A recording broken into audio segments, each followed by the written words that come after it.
Hello everyone. In this video we are going to talk about the PHP for loop, and PHP for loop is used to run a code or block of code for a specific period of time repeatedly. So it should only be used if the number of the execution is already known.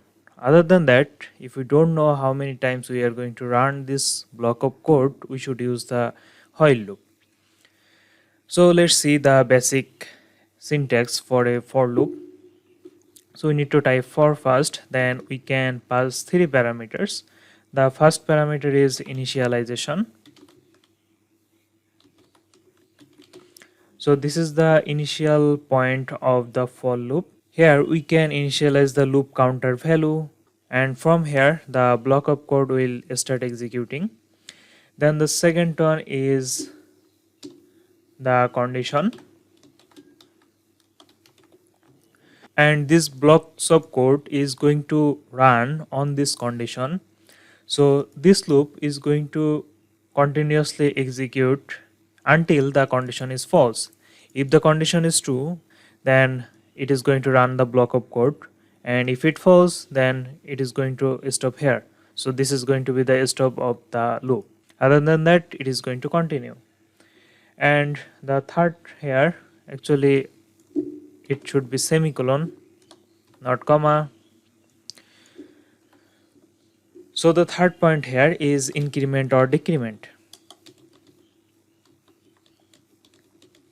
So we can either increment or decrement the value of a variable inside the loop, and all these three parameters here are totally optional. We can run the for loop even without these parameters, and the block of code goes here.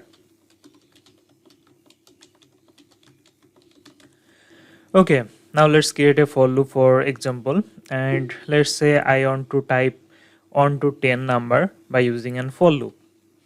So at first we need to type for, then there will be the initialization. So I want to start from on.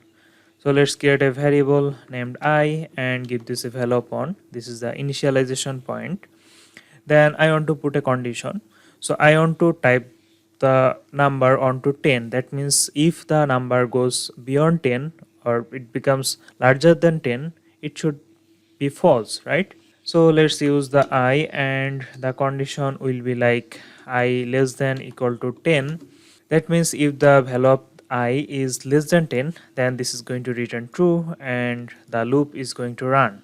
And if the value of I is more than 10, then it is going to return false and the loop ends. Now the next parameter here is the increment. So let's use the I and double plus. This is the increment, post increment actually. So let's echo this, and I want to echo a beer tag with the I here, otherwise there will not be any gap. Okay, let's save and refresh, and now here we go, it goes from on to 10.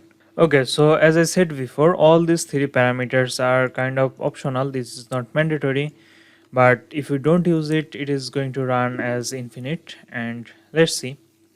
So let's create a variable named maybe n and give this a value of on. Now we can run a for loop here and echo the variable end with a post increment, and let's also echo a beer tag here. Fine. But now if we're going to save it, this is going to be a squeezy line here, and if we refresh it, there is a syntax error, unexpected. Actually this syntax is not right. So in this for loop or this bracket here, we are going to use a semicolon, and now this should be gone. Okay, let's use double semicolons, and now the squeezy line is gone. And if we refresh it, and as there is no condition in here, this is going to run on to infinite. So in that case, this browser is going to hang. So let's reload, and it is going to get reloading for unlimited time. So I'm just going to close this. Okay, so this is everything about the for loop. and this is kind of extremely handy for if you are going to run a block of code for a specified number of time. And we are going to talk about the for each loop in the next video. So see you there.